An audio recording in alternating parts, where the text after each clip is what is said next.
All right. Got your handful there? That don't look crooked. I think the laptop is crooked. Everything's That's fine. I guess. Are you good? Yeah. You good? Oh, yeah. Mm-hmm. Why would I not be good? Mm-hmm. It's been a while. It has been a while.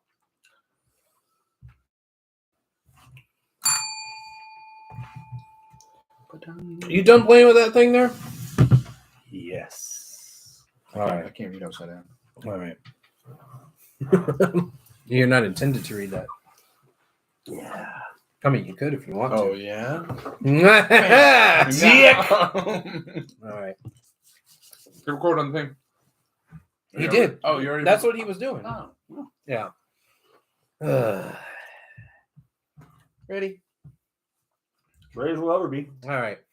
Live from HWR HQ in Houston, Texas. It's the 418th edition of Houston Wrestling Radio. You locked it up again? Disable. What did I do? LGBT HQ. Oh, jingo. That's Arnold. That's Scott. No, wait, that's Travis. No, that is Scott. You're Yeah, Chris. you're right.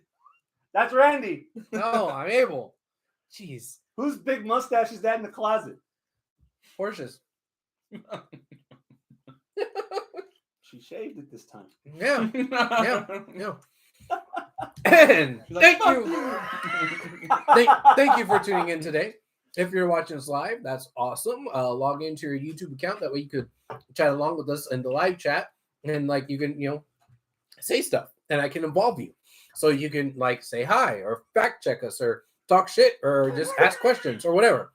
If you're not watching us live, that's okay. You can still interact with us on Facebook, facebook.com/Houston Wrestling Radio, or on Twitter at H Wrestling Radio, or you can just drop a comment down below. And don't forget to like and subscribe. Chris, Woo! you done sucking on your gummy bear over there? Sucking on the gummy like you want. Head first. You were sucking head Yeah. on a gummy bear. Mm-hmm. Yep. Haven't had any complaints so far. Yep. All right. WrestleMania weekend. Yes. How do you want to handle this? You want to do chronologically? Yes. Or you want to just do... Because every week, you always try and just start with a big bang. Well, fucking Cody Rhodes didn't win. You got to start. You got to build it up. Okay. Wow. All right. You're going to do it Scott's way this time. Okay, fine. All right. Chronological. What happened first night? No, I'm just kidding. I didn't watch it. Y'all talk among yourself. Wake me up when you start talking about Cody. Okay. No, I'm kidding. I watched it all. Thank you, Scott. That's what Best part of Super Card of Honor on Friday, Scott. Oh. You saw it Friday. I did. Yeah. Y'all watched it together? Yes. Yeah. With Travis. Yeah. Oh, yeah? Holding hands, cursing wrestling. Yeah. And his nephew. And my nephew. Yeah. Your nephew looks like Kevin Owens' kid. He's a big motherfucker. So is your nephew. Yeah. That's what I meant. My nephew's a big motherfucker. The best thing about that. You ever meet my other nephew, Aaron? Yeah. He's also bigger motherfucker. He's bigger. Yeah. It's like Keith Lee and Shay Taylor. Damn. For real. God damn. You're right. All right. For real. Or the Authors of Pain. There we go. No. What was their other name? Was that their Acom and Razor? Yeah. I'm old man Ellering. Yeah. Jeez. If only I had Abel's hair. E-L. Right? E-L. Ring. Like in Spanish. El El ring. ring. El ring. Soy el ring. Sí. No mames. Editing. I want to be a dick and make a joke about Ring of Honor. Okay. And the best thing about the night was Dante Martin breaking his leg. God. Oh. Whatever. Career. Whatever. Joe and Mark Briscoe's good. Mm-hmm. You see any of it? I did not see any of it. It was enjoyable. Yeah. Story wise, that had the most meat on the bone. Briscoe and Joe. Okay. I thought the main event would have more. Main event was Castagnoli and Kingston, right? Yeah, but they had a longer feud. Like it's been on TV. Joe and Mark just all of a sudden were having a match. The thing with Joe and Mark, you didn't really need the telly or the paywall because you knew Mark was wrestling singles because his brother's dead. Mm. So True. you didn't need a lot to be emotionally invested if you were able to let yourself get emotionally invested. That's true. Being said, last time we sat here that we agreed that the main event, that the matches should have been swapped. We would have had Mark Briscoe versus Castagnoli and Joe versus Eddie Kingston. That would have been better all around, regardless of who won and who lost. I already forgot about Castagnoli and Kingston. The only thing I like, there was some slaps and chops, and it was like a shitty version of the triple threat match at Mania with Gunther and that. Like, they're chopping, but were they really chopping? They had like a little blood feud, but did they? You know what I mean? Kingston does the kibachi chops really good, though. But I will I'll say, give him that. when we were watching on Friday, we were like, it doesn't feel like a main event. Even for Ring of Honor, it didn't feel like a main event, and it didn't sound like a main event. Like, the people in the crowd, like, they were cheers, but like, they just kind of sat there. But then I read a report that inside the arena, they were loud as fuck. And so, and then they were talking about the whole show, and it's like the audio on the pay-per-view for Ring of Honor, the crowd noise was turned down for whatever dumb reason. And that takes you away. Like, a main event, you got your world champion, even though he's never on TV, and you have to pay a paywall to get behind him, but he's never showcased on AEW. No. He's never been like that. He's had that one big swing on top of the cage, but I don't think he's ever been done anything in AEW, so nobody knows him. And then you have Kingston, who he's very 50-50. Like, people either love him or hate him. I feel like maybe it's more 75-25. People don't like him. Yeah. And the hardcore fans do. But, like, yeah, as a main event, Briscoe would have been more sense. Hey, his brother just died. Holy shit, I can get behind that guy. Yeah. Oh, you know? Yeah. I was going to say, I didn't watch it at all, but I was kind of waiting for somebody to be like, oh, man, this is what you got to see. And the only thing that was like, oh, man, this is what you got to see, unfortunately, was Dante Martin. Yeah. Was that a match in general? No, it was Dante Martin breaking his leg. Ladder matches, especially now, especially those multi-person ladder matches, because they had the women's on NXT. They all just blend together. I didn't have anybody hype up anything for me coming out of the Ring of Honor show except for that, and so I didn't make an effort to go back and watch anything. The lasting impression is the one Scott left before he left the apartment. He said, "This didn't feel like a Ring of Honor pay-per-view." Yeah, it felt like a Dynamite, or like they had quality matches, but like nothing mattered. You know, like, it almost felt like.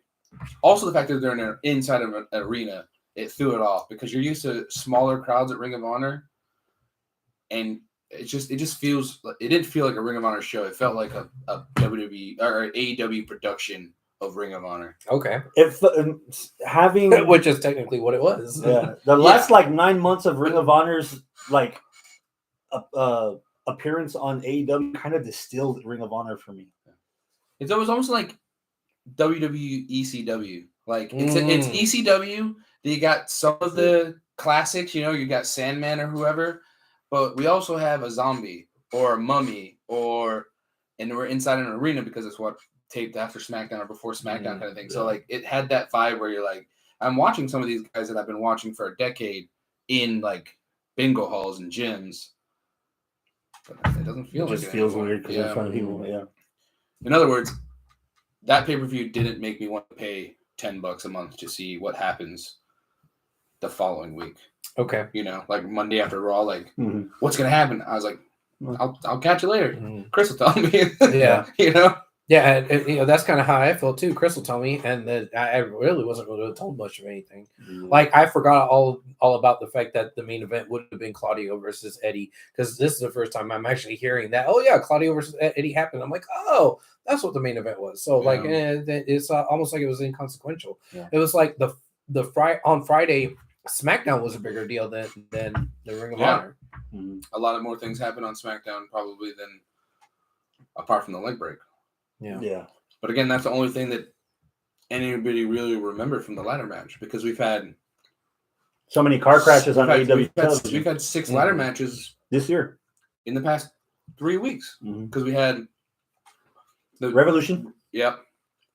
You had that match, the pay-per-view one. You had the women's on SmackDown or on NXT. Mm-hmm.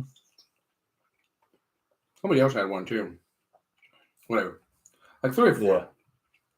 Yeah. I don't know. WrestleMania. Day Day 1. Nope. No? No. NXT. No? Yeah. NXT. Okay. We'll go You back. saw NXT? Yes. What's your highlight? Did they deliver? I think they Or did. did you just stand? Maybe. Stand Deliver is a good name for a porno. Yes, it is. You know, I Do you need a seat? not anymore. No, Scoot up to my stool. main event was pretty good, man. Okay, so I will say this: I didn't watch it on Saturday. Oh, we Of watched course. it. We watched it together Yeah, not on Saturday. on Monday. Yeah, Monday. Okay. Yeah, I think I watched it on Monday also. So we could use fast forward juice on Raw. Yeah. That we used all. All of of it. it. We depleted that shit real quick. Yeah. I'll take it back. I saw a couple of matches on Saturday, and I rewatched the match on Saturday, and then I rewatched it again. And the parts I missed was got on Monday. I remember seeing the main event and not being sold on Carmelo, and then being sold on Carmelo Through the match. Yeah, I remember that. He is him. Yeah, Carmelo and to a certain extent Breaker too, because again, like You haven't watched NXT in like ever since they changed from Gold and Black to the rainbow. Yeah, the Rainbow NXT. And now they're like white and black or black and white. I don't know what the black hell and they gold. are. Yeah. Put white and gold. When they became NXT 2.0, that's what kind of when I stopped watching. So that was when Braun Breaker first, debuted. Broke out. Yeah, and I thought he was all right. And then I had a lot of people telling me that he's doing real good and blah blah blah, and I'm like, okay, I believe you, but I haven't actually gone around and watched it. So that particular match was a good showcase, I think, for both of them. What's your match of the night? Or match of the event from Stand Deliver? It's probably that one. Really? Yeah. I liked the women's ladder match, but I think to Scott's point, there's a little bit of they all started to blur together, the ladder matches. And while I love Index, I don't know if that's the way that I wanted that match to end. Yeah. I love her. She's one of my favorites. But I mean, like I get it that it's like Dexter Lumis helped her because like, oh my God, it's coming back, and that's the whole Index thing, like it made sense. But at the same time, it's like, man, you had a really good women's ladder match, and then at the end you had the Ellsworth come out and help you. And I get it that Dexter Lumis isn't Ellsworth, but that was a whole big thing about the women's Money in the Bank match. They're like, oh yeah, first women's Money in the Bank match, and a man had to actually win the title for the woman. Yeah. It's like, if I'm not mistaken, same thing. Ellsworth grabbed the briefcase and gave it to her. Yes, you're right. You're right. Indy had a fear of heights through the match, I think. No. She had a bum leg. Oh, okay. Yeah. She injured her leg through the course of the match, so she couldn't actually climb up. So he helped her up, put her on her shoulders. So it's not quite the same thing as Ellsworth grabbing the title for Carmella, but still, it was it's like the same association, right? Yeah, it's the same. Yeah. I'm like, damn, that was the only thing to me that kind of ruined it almost. Gargano, I don't think that I wanted to see Gargano going down to NXT. I didn't even watch that match. With Waller, with Grayson Waller. Yeah, I didn't watch it either. See, I don't know what a Grayson Waller is. I like a Grayson Waller. I just think that This is a step. I think it's a step back for everybody. I feel like Gargano is too big to be on NXT, but too small to be on Raw. And not like size. I'm not size. I'm talking about the scope of his character. The grandeur. Because he's boring. Yeah. He has good matches. The only thing that's memorable about Gargano is his rivalry with Ciampa, and I feel like it's almost like Sami Zayn and Kevin Owens need each other for them both to succeed. I think Gargano needs Ciampa, for them together to succeed. Do you want to see that again? Do you if they both came back on Raw and they had that feud again? Bring back DIY as a tag team. I'd be okay. And I think they need a tag team more than they need to feud each other. on Raw like Yeah. that. Yeah.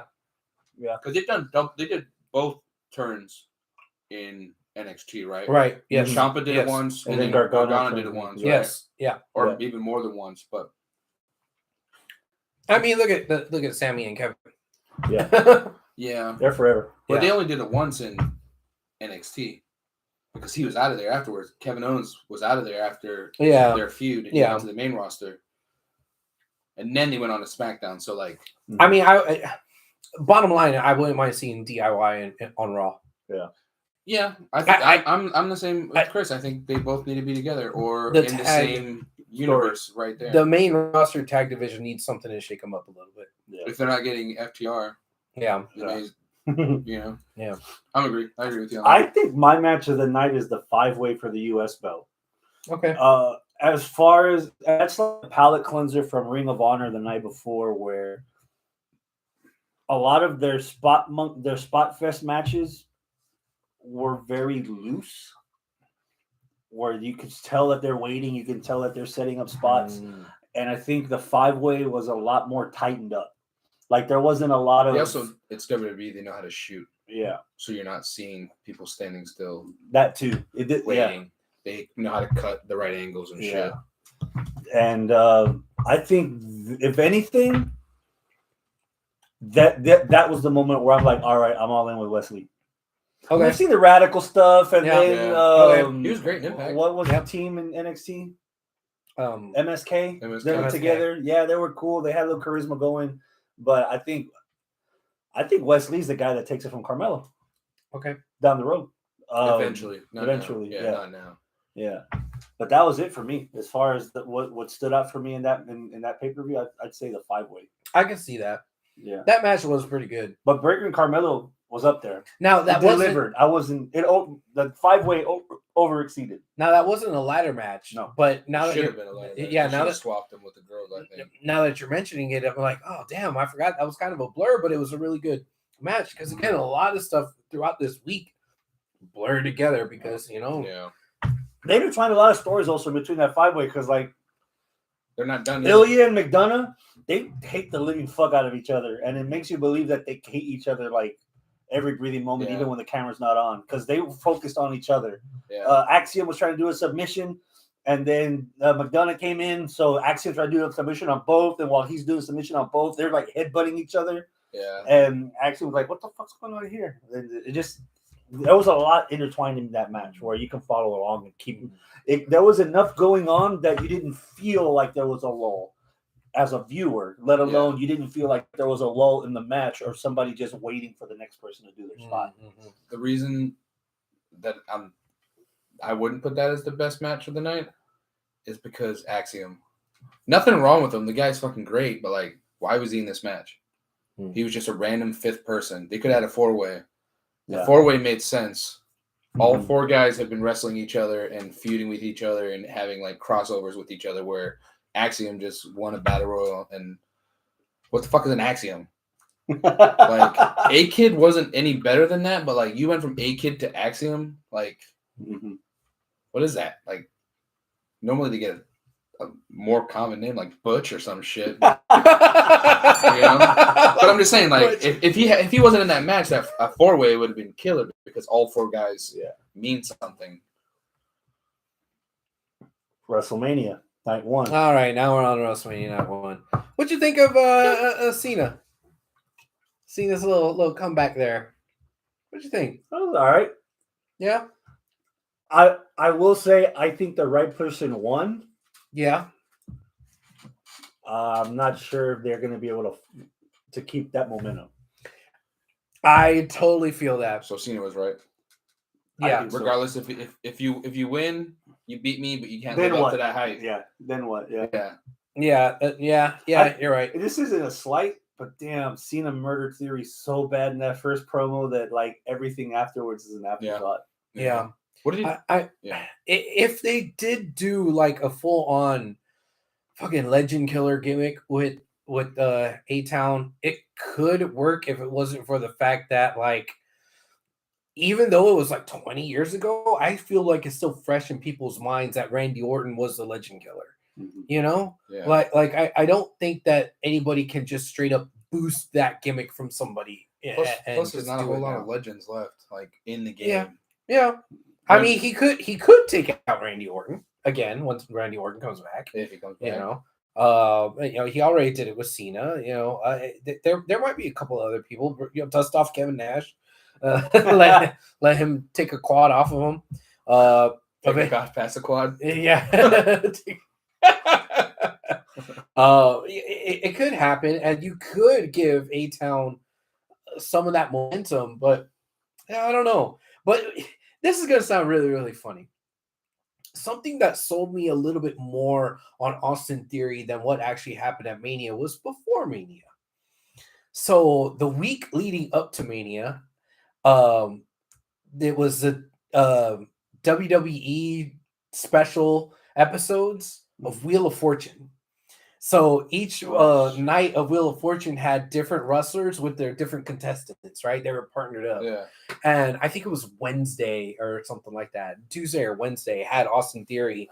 And Austin Theory, he was being a very overly charismatic, dickish heel in a good way. Like he pulled it off. And yeah, I get it that it was fucking Wheel of Fortune, so it's not like appointment viewing for a wrestling fan. But as like a non-wrestling fan watching it, if I didn't know who this guy was and I saw him on Wheel of Fortune, I'd be like, wow, that guy's a dick. I want to see him get his ass kicked, right? I think he did a really, really good job there. And that actually sold me more than anything I've actually seen on Raw or SmackDown with the kid. And I'm like, okay, he could actually do this. Him doing other media with him, okay, I bought it, So when I saw that going into Mania, him beating Cena, rightfully so, I was like, cool, maybe they're actually going to do something with Austin Theory, and maybe Austin Theory is actually going to go somewhere. But crickets since night one of Mania. Yeah. Well, he fought Ray. Oh yeah, I don't feel like it was. Well, that's another legend he could kill. Yeah, that's what he was going for. But I thought he already did. I don't know. Have this feud with Ray already? Probably. Hector's in the live chat. Whoa. Oh damn! Now we're obligated to talk New Japan. Yeah. For Theory to solidify himself is to adapt the Legend Killer gimmick, but take down his legends: Cena, Orton, Edge, Rey Mysterio. Basically, the wrestlers that he looked up to. Okay. I'd be all right with that. You didn't solve a puzzle that week. I didn't solve any puzzles. I think she did. Blame the crickets on Vince. This is Arnold. Blame the crickets on Vince. Then the Seattle Rain. Oh, we'll get there. Purple Rain. What else happened at night one? Because we were in a nutshell, I was under the impression that night one wasn't as stacked as night two, but night one was very optimistically good. Mm-hmm. Like I like night one a lot. I think I prefer night one over night two to a degree. Yeah, Really? I think so too. I think night one was a better night. Rhea Ripley against Charlotte. That was really good. I want to say that's probably the match of the night. So you mean to tell me after last week's episode that Rhea and Charlotte should have main evented night one? Yep. Yeah. Yep. Wow. Yep. Do That's you agree with him? Yeah, but I agree with you last week when I said the Royal Rumble champion, the women's champion should main event night one, and the men should main event night two. It should be even. If we're seeing them as even, we have everything even. Then regardless of the storyline, the main event should be number one. But that I really, really like that match. I think it did a lot for Rhea. It made me begrudgingly want to give Charlotte flowers. I think she did really well in that match, and I want to hate on Charlotte. I feel like it's kind of trendy right now to hate on Charlotte, especially on our show. Yeah, and it's like, and I couldn't because that match was just so good. Yeah. It was like, damn, and I think that was the best match of the night. I kind of want one of you guys to talk me out of it, but I'm thinking that's the best match from night one. I think part of the reason why that match was so well in hindsight is because the main event felt like there was too many cooks in the kitchen for the in that tag main belts. event. The tag belts. Yeah. It went too long. It was too convoluted. And even though I knew the right team was going to win and the right team did win, I feel like you could have shaved off 5-7 minutes off of that, and it would have been a lot better to digest. And the Rhea Charlotte match, I think it was right when you were like, you know what, this has to end. It ended. I would say that I feel like if the women had main evented night one, you would have to move that buffer because that crowd was hot for that tag match. Yeah, they were seeing them hugging and holding the belts, and then the streamers and fireworks and whatever going off, like, and then to be like, and stick around, we have one more match. It's like, I don't know, man. Like, I'm kind of burned out. And then the Miz comes that's out. where you do the Miz and fucking Pat McAfee. But even then, with Pat McAfee showing up, like another big ass pop, it'd be hard to get the crowd going. I would have wanted to say that. Oh, that's where you put the men's showcase tag team kerfuffle thing. But that was actually pretty damn good too. Yeah, that was a really good match. Between Chad Gable going over and Otis's butt sweat. Even the women's match was good too On Sunday. Yeah, it was all right. I think the men's was better than the women's for sure. But that was sure. good. The women did well. The only drawback is that it highlighted how lacking the women's tag team division is, because they only had one actual team of people that you could go as a team. Yeah, and the rest were like, well, we gotta have 3 out of 6 other women. So we're teaming Natty with what's her face that didn't even use her tank. Yeah, it's WrestleMania. You don't have the tank. Yeah. Sorry, we're getting ahead of our 2 other co-hosts that aren't here, so their opinions don't matter. Right. So let's go to Sunday. Sundays. Hector and Arnold both say that Charlotte and Rhea match of the weekend for WWE, or I mean, Arnold said match of the weekend. Hector said I agree with Arnold.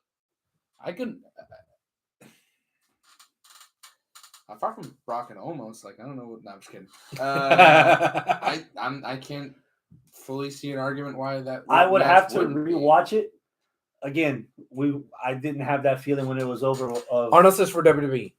I didn't have that feeling when we were done. When I was done with watching that match, that that's match of the year or match of the week or whatever, because there was still more stuff. Because we gotta go to Sunday. Because if we're going to talk match of the weekend, Rhea and Charlotte, for WWE, my nomination is Gunther, Sheamus, McIntyre. That's very good. That is my match of the week pick from WWE. Match of the week pick from WWE. Okay. And I would be willing to go further than that. Really? Yeah. When that match was over, that I was like, that's going on my list for WWE match of the week. Scott? Goddamn. Yeah. I've watched it 3 times. That's the only match I've watched 3 times from WrestleMania because it was that good. I watched it by myself. I watched it with the group on Sunday, and then I watched it again by myself on Tuesday, and then I watched it with my girlfriend on Monday. I was like, baby, you got to watch this. Big, meaty men slapping me. Yeah. And she's like, what? And then like 10 minutes in, she's like, And then the match was over. She was like, That's my match. That's my match of the week. Arnold just said in a live chat, I changed my mind. I'm still sore. There you go. Yeah. Okay. So, all right. So that's. That's why you use your left hand when you're done with your right. Fool, you call it Ghost Town. Yeah. Hector, what do you say? So all right. Okay. What else happened on night 2? All right. So that match happened, right? There was a main event. Was Snoop Dogg is 1-0 at Mania. Oh yeah, Snoop Dogg. Snoop Dogg has a.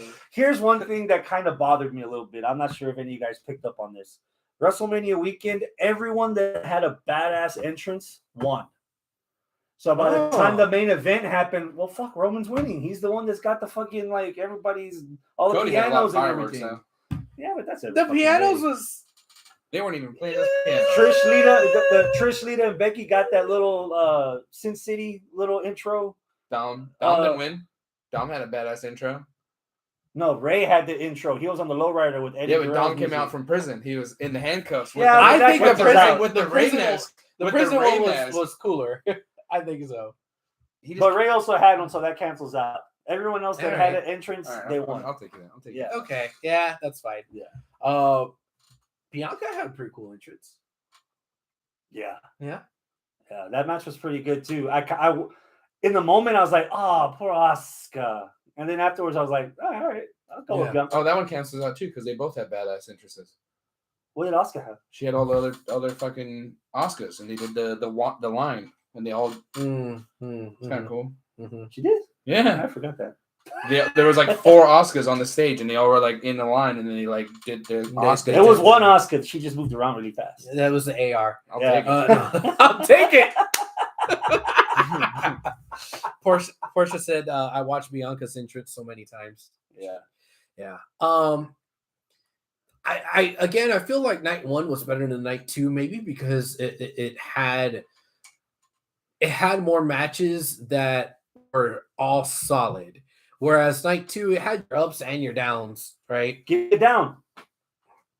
The women's showcase tag match. That's one.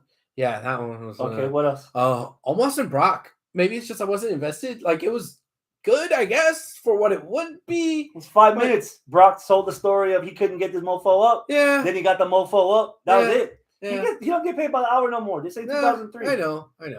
He was already. I bet he was already at home before fucking Cody lost. Oh, for sure. In Canada, he was already in Canada before Cody lost. Yeah. That's it. His jet was already warmed up, ready to go. What else was on? Finn and Edge. Holy crap! The Bell of Valor Award to Finn Balor. Yeah. For wrestling with a stage 2 calf tear. Yeah. And then getting busted it open with the ladder, getting stapled and cold sprayed at ringside so that he can finish the match. Yeah. And then climbing up the fucking ladder to that little podium where I think a cameraman would be there every once in a while. That shit was dumb. That little podium thing is dumb. Why is it there? Yeah, I did say the same thing. Also, the colored weapons. That I didn't understand at all. So no. Yeah, I tweeted it out. I totally understood it. I don't tweet. The red ones inflict fire damage. The purple ones inflict poison damage. That's what it is. What happens when you put them together in a cage and he's like, I can't get out. I'm stuck. Help. How am I supposed to do this? Ziploc. The 2 colors together, Ziploc. There you go. Yeah. But never have to fucking hate there. Never have to see the demon again. Why? He lost.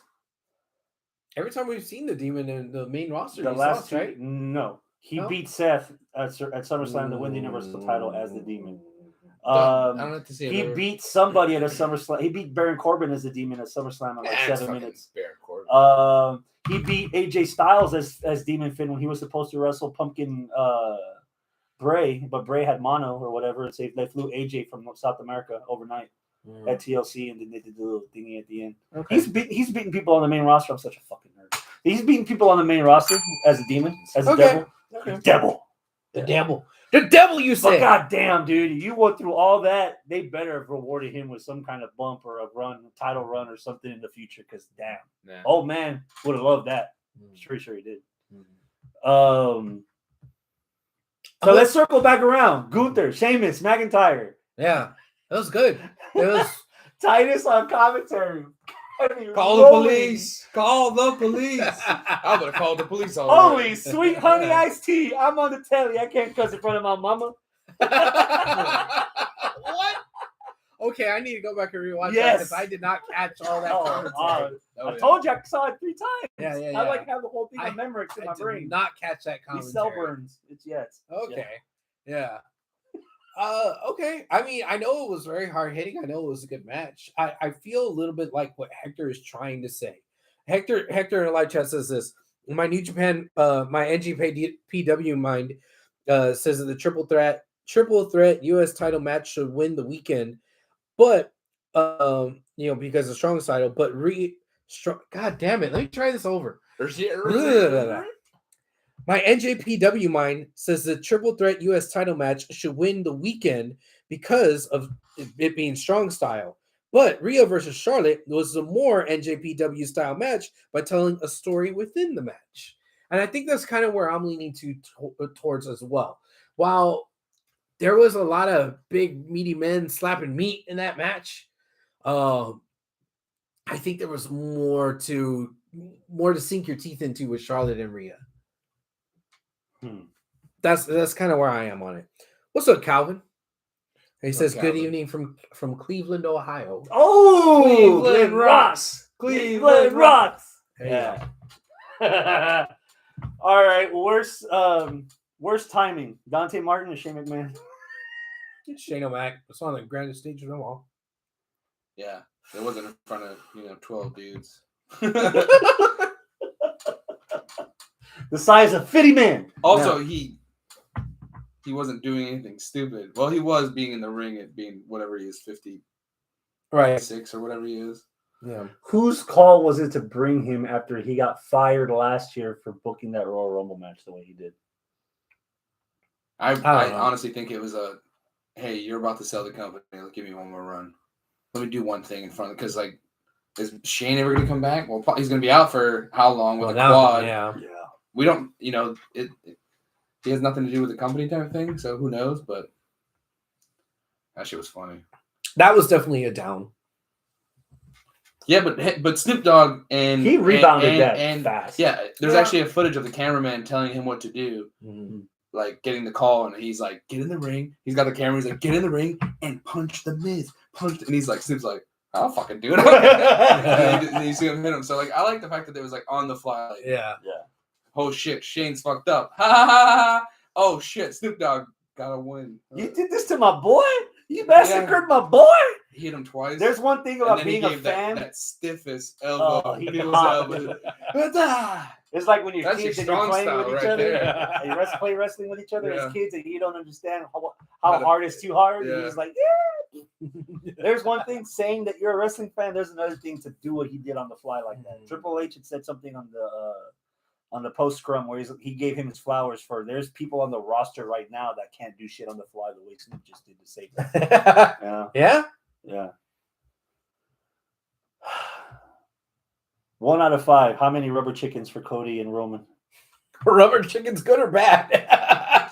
I don't know, but there's either 1 or 5. 4. 4 rubber chickens. Yeah.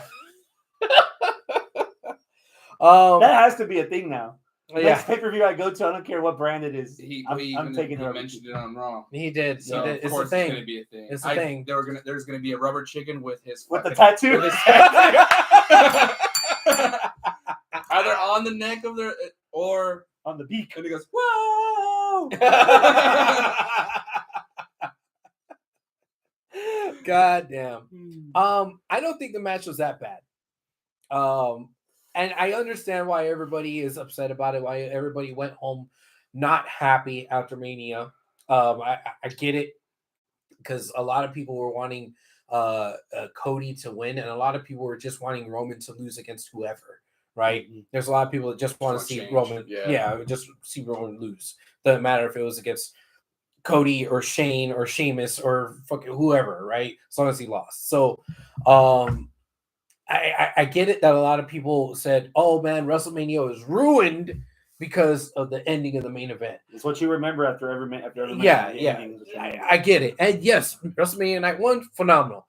Night 2 wasn't as good, but still pretty good, even going up to the main event. And then, of course, the main event, you could say, ruined it for a lot of people, right? I think the match itself was really good. It may be, if we're looking at what were the best matches out of Mania, it's top 4, Bill, maybe of the weekend. Of the two top 5 of the two nights. I'd go top 5. Of the 2 nights. Yeah, I'd put him top 5. The only thing that stuck in my craw a little bit is like WrestleMania tends to be, for the most part, the pay-per-view where there's finality. Yeah, and so the Usos already lost on Saturday. Get the fuck away. Keep it there. Yeah, like I didn't need to see them again. And Kevin Owens again. And if you already kicked out Solo Sikoa, how the fuck did he come back? Like it's too much shit. And there you go. That's where my complaint is. It's not necessarily with who won or lost.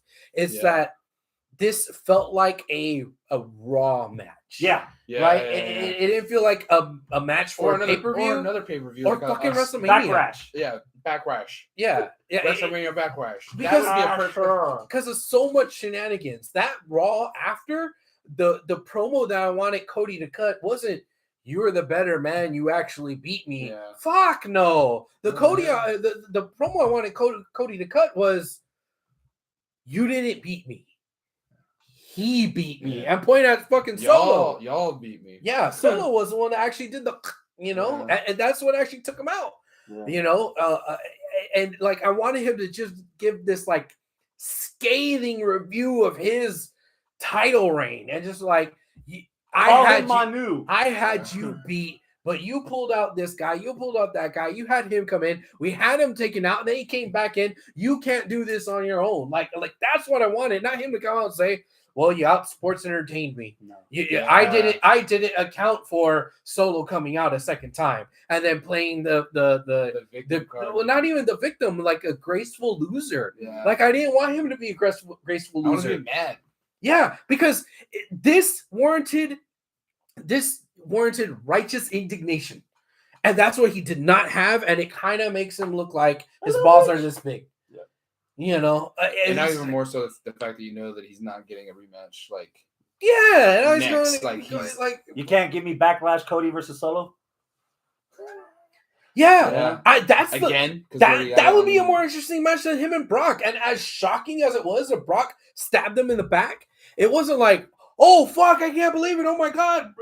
All the rumors are true that, oh, well, they've been planning this for months and that they have more stuff for Cody. Just wait and see. It's not like, oh man, this is the cool stuff that they're going to do with Cody. No, it's like, hombre, you're going to fucking Brock. What the hell? Brock's irrelevant. And even then, like, it would have been more relevant to have him fight Solo. They did the same thing with Cena that one year.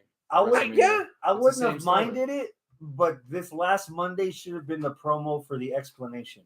And we still haven't gotten the explanation. The explanation to have my hand on the pencil is very simple. Brock should have came out to the ring last Monday and said, look, this was inevitable. I had my faith in Cody because the second Cody beat Roman for the belt, I could have competed for it. But Cody disappointed me by not winning the belt.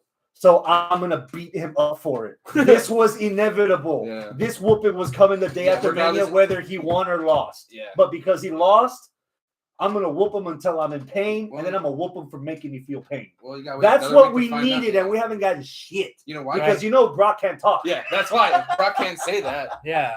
And I mean, we didn't get any hints or seeds planted from Cody's side. Cody was like, I don't know what the hell you want, but I'm mad at you. I'm scared of him. I'm gonna fight him. No, he said he was scared of him, but he's still gonna fight him. He's gonna confront his fear. Yeah. You know, like, okay, cool, but you're totally like, oh man.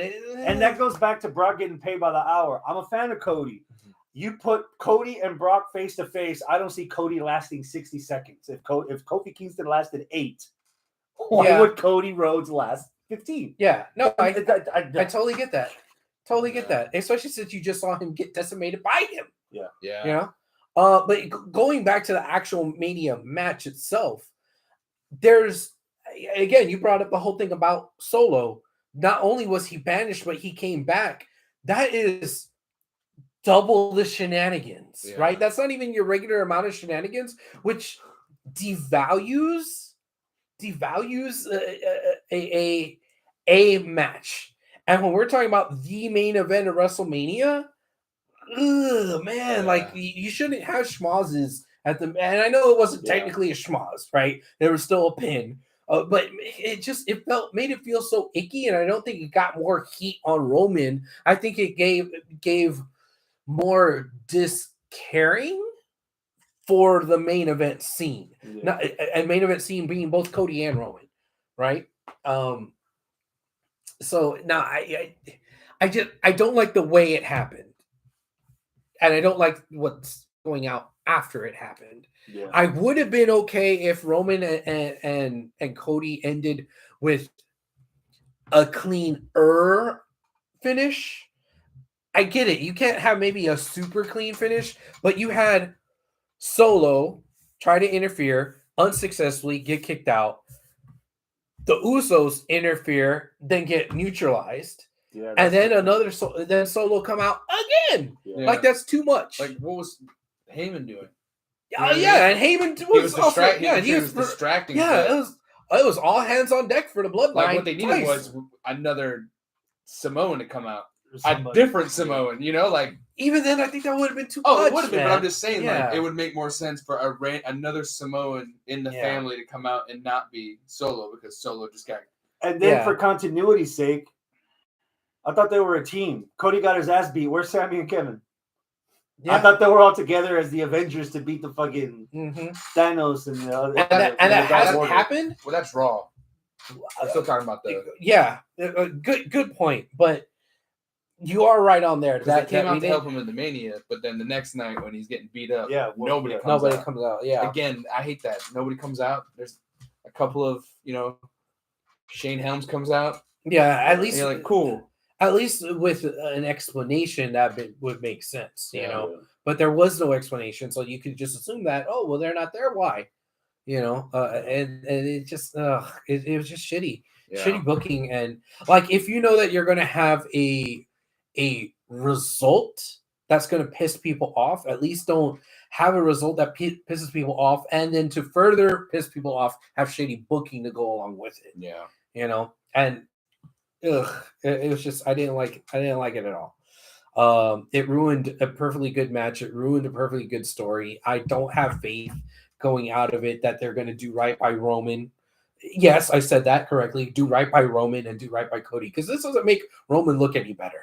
No, right? It's more obvious we're going to 1,000 days. Is the finish to the match your biggest disappointment of WrestleMania? Yes, the finish itself, like how it was booked. Yeah. Because I think I'd pick Cody to win, but watching it in the story, like either way, like it's kind of cool to see Roman become 1,000-day champion. Yeah, or longer. There's a chart. Yeah, if he wants to pass Hulk Hogan and freaking San Martino and everybody else, until like 2025. Yeah, I don't know if I want to see that. Like WWE 8-year reign. Yeah, WWE are saying they have a story and there's this in the end and all that stuff. So I really didn't care who would win the match. Like, I think that's why it goes hand in hand for me. My biggest disappointment is not the finish of the match because, number one, I wanted Roman to win just to see the chaos. That's fair. I'm the guy that goes to the Monster Jams just to see the trucks get flipped over and destroyed. And number two, the story goes on. So there's more to this. Yeah. My biggest disappointment with WrestleMania weekend is Peacock. Because there's something that I noticed, and I mentioned it to Scott, and I'm not sure if you or anyone else watching on the telly or listening on the podcast noticed. During the Peacock presentation of both nights of WrestleMania, there were certain segments where if you had Peacock Plus Premium, you would watch how this match became. They would show you the 1.5 or 2-minute video package. Oh. If you didn't have Peacock Plus Super Duper Premium Ultra Mega, then you would watch commercials. If you are a viewer watching WrestleMania casually because it's on your network right now on Peacock, and you're just flipping through the channels, oh shit, WrestleMania's on. Oh, what's a Bad Bunny? Holy fuck, Logan Paul. Oh, let me see what this is. And you're depriving people from getting hooked to the actual story of your product because you're more focused on ad revenue. That's not going to make a casual person want to pay $10 monthly for Peacock Premium. That's how much it costs? It's going to make people not watch WWE. That's a big fucking disservice to people. Yeah. I'm watching WrestleMania this year with someone for the first time, and I've got to explain to her half of what's going on because instead of the video package showing on the television, which we've been used to for 38 WrestleManias, is being replaced with Cinnamon Toast Crunch and Mike's Super Hard Penis Lemonade. Oh, you know what? We didn't talk about Cinnamon Toast Crunch. Let's go back to night one. Dominic versus Ray was good. Borderline great. Yeah. Michael Cole was also an MVP that night because he was just letting it out. Yeah. Take that motherfucker! And I get it that you have sponsorships. I get it. You got to make your money. I understand that. But this match was not the match to do that shit on. Right? Yeah. Like blood feud and it's like Sun versus that's perfect table fodder for the next morning when they're eting Cinnamon Toast Crunch father and son. And you know what's gonna happen if you don't listen to me. I'm gonna beat the fuck out of you. Cinnamon Toast Punch. Like that was not the spot to have that, man. Like you could have done that at like women's match, the multi-women's match. Yeah. Or dude, the prime thing with KSI was a lot better product placement. See, you could have done because there was a guy in a cat, like right? A mascot. You could have had one of the fucking girls dive on it. You know what I mean? That Like, should have been they're that gonna should have been scuff- Dominic's sister. She taken it. She No. would have peeled it back and be like, ugh. No, but think about it. All the women outside, fucking Captain Crunch is in the middle, whatever is the fucking mascot is in the middle, and he's like trying to get away from the women. It would make the women not just go, but they're like, get out of here, you're a fucking mascot. You're and in then the way. Liv Morgan can just like dive on it. Conrad Jr.'s like, here, it's pillowy. It'll break your fall. Yeah. Something funny where you're like, holy shit, I'm gonna go get Captain Crunch because maybe Liv Morgan will fall on me. It didn't happen. Open the box. Oh no! What's in the box? That match was really good, except for the cinnamon toast crunch and the fucking shit around the ring that said it too. Like that. I think they did a better job with their marketing with Mountain Dew Pitch Black. Actually having a match that made sense kind of with the product, the Pitch Black match where it's dark light and this and that. Like, okay, it kind of makes sense. They did a better effort. But here it's like, all right, we're going to have the father versus son for the first time ever at WrestleMania where they've been, this fucking emotional story. Your skin tone looks like Cinnamon Toast Crunch if you put it all together. Yeah, I mean, maybe. Mexicans. But, I mean, okay. You want my Buñuelo? You want I don't know. I want some fucking. I'm gonna go get some on the way home. It worked. It works. Not even It with works. milk. I'll just eat it dry, like I'm Chex gonna Mix. drive home eating it out of the bag. Yeah. Arnold says props to Dominic for throwing water in his sister's face. Oh yes. And the 10 people behind them because it went everywhere. That shit was awesome. Yeah, the daughter got an extra Balenciaga bag for that. That was pretty cool. That's one of the things that I noticed too about like that ad space on there. Like now they have those LED screens on the barricade, and it's like you could just see them advertising everything. And I'm accustomed to it because I watch soccer and motherfuckers got sponsors everywhere. Right. But I'm accustomed to it. Wrestling is not like that. To an extent, I can forgive the ad placement because as a wrestling fan, you focus on what's in the ring primarily. Even though the mark like me needs to focus on all the empty chairs, or you focus on Cinnamon Toast Crunch. Yeah, not because a giant robot fucking. You said earlier WWE knows how to film it, so if it's not all there all the time, you won't really notice it. But when you're detracting from the quality of your show because you're not giving people that are new to your product a reason to invest in the stories that you're about to watch, that is a detriment. Well, to if the you're product. a true fan, you'd pay $10 on that app. So not everyone's like, what the fuck? Yeah, hell no. It's your fault. They got 5. That's enough. I'm just saying. I get it for free with Xfinity, and I'm not premium. Upgrading. No, that's why. There you go. Oh, maybe I don't know what it is. I'm sure that there could be a way that, since they are a company that literally tells stories for their product, that they might be able to, I don't know, tell stories with their wrestlers for whatever it is that they're advertising with, whatever products that they're partnering with, right? Like again, the Pitch Black match, that was a step in the right direction. This just out of nowhere, we're just gonna have a fucking Cinnamon Toast Crunch out there. That doesn't make sense. Now, bring up the Prime thing. The Prime makes sense. Why? Because it's fucking Logan company. Paul. It's his company. It was our truth. It was. I thought it was our truth. I thought it was too. Everyone was like, "Our truth? What the hell?" Yeah, it wasn't our truth. Our truth versus Gatorade, motherfucker. And then I had to Google what's a Kasi. What's Kasi? I've seen a few clips of their show online. There's a monster. He's funny. There's a monstrous clip of this guest that they had, and he was so dark skinned that he made black jokes about how dark he is, and they had all of them fucking rolling. Yeah. But I mean, that product placement, quote unquote, makes sense. Yeah. And they used it in the match. Yeah, and they used it in the match. There's a spot. Take a picture. There's a spot for it. Just the cinnamon toast sitting out there acting all goofy during a match that's super serious. Come on, man. I don't know. Yeah, and also, I understand they're getting ad space, right? But why can't they just do like the Mountain Dew inspired? So like, hey, this 30-second package for the match is sponsored by fucking Cinnamon Toasted Crunch, and then you can do a fucking 15-second commercial and then go into the preview. And you can do homemade commercials. I don't mean homemade, but like Get the rest. You said you liked Austin Theory and fucking Wheel of Fortune. Yeah. Every fucking Snickers commercial with Chad Gable are like fucking hilarious. Yeah. They're funny as fuck. Good. The new one with Big E and Xavier Woods, where Big E's staring at which Snickers bar to pick, and they're all fucking Snickers. Yeah. Like they can make their own commercials and make them funny. Yeah. And have the wrestlers in it as opposed to just Biggie, jamming and Biggie ads. hasn't been on TV in a year, and he's in commercials. Dude, So. New Day made a fucking product because they were so good at promoting this mythical product that didn't exist. And then it existed. And then it existed. And it was good. Give me a 15-second commercial, and then the story. Then the story, and then you can give me another 15-second commercial, and then the match. Like, This is how you do the Cinnamon Toast Crunch.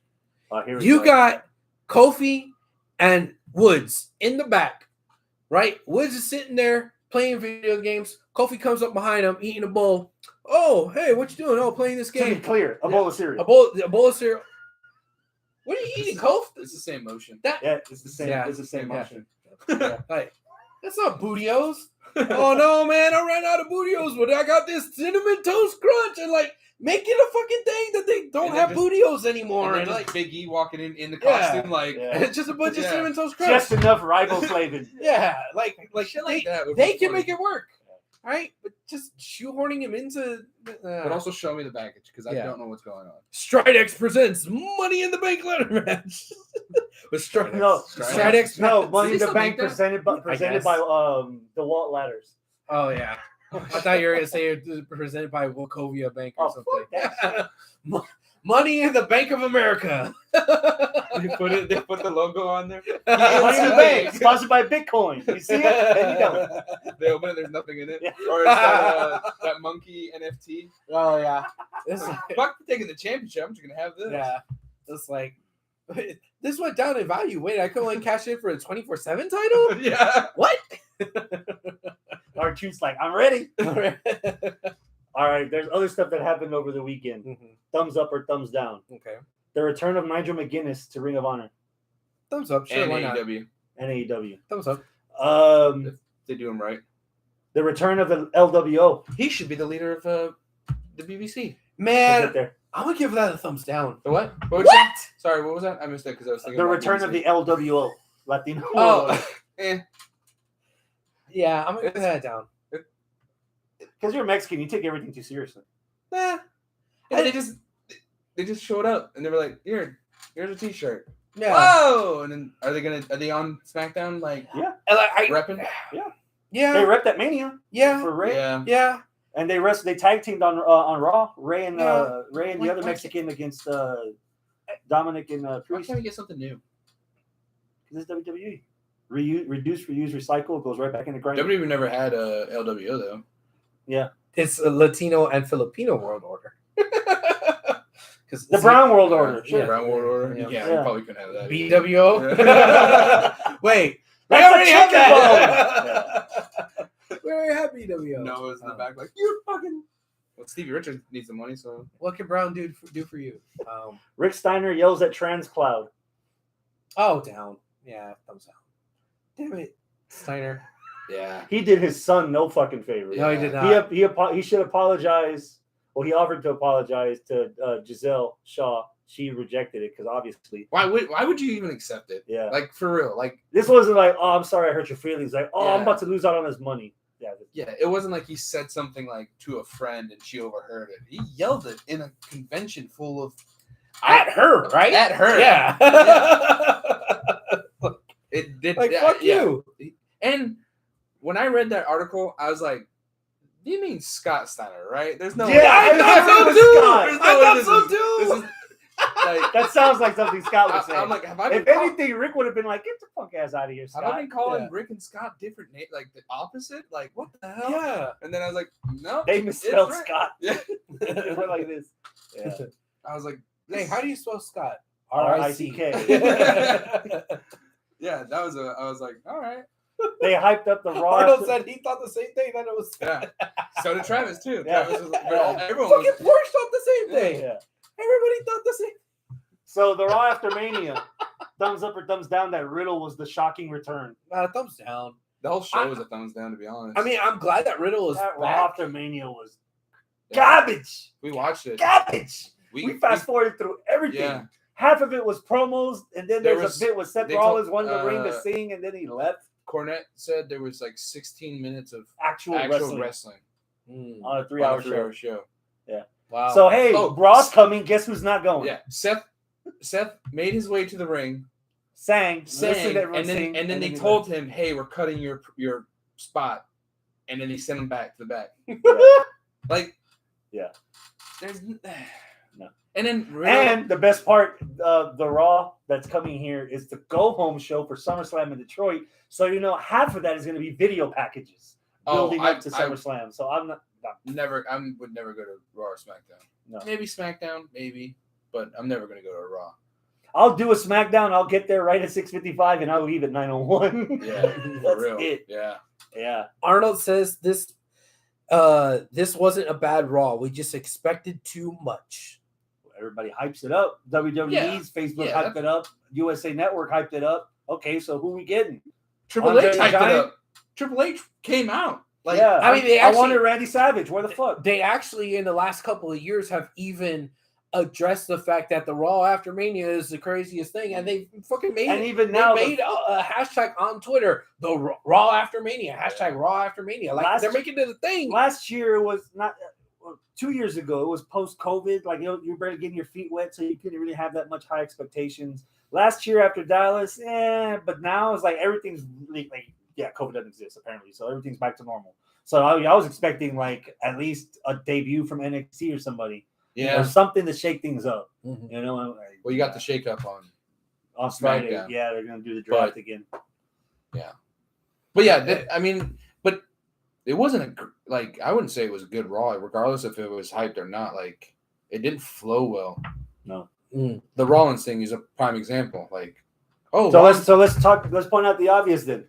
What's the difference between WrestleMania on Saturday, WrestleMania on Sunday, and Raw on Monday?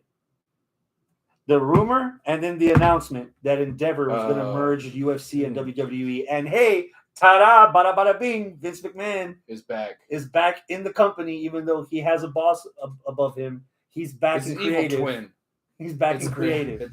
With a mustache. It's an evil twin. Yeah. It's Vance McMahon. It's Vance McMahon.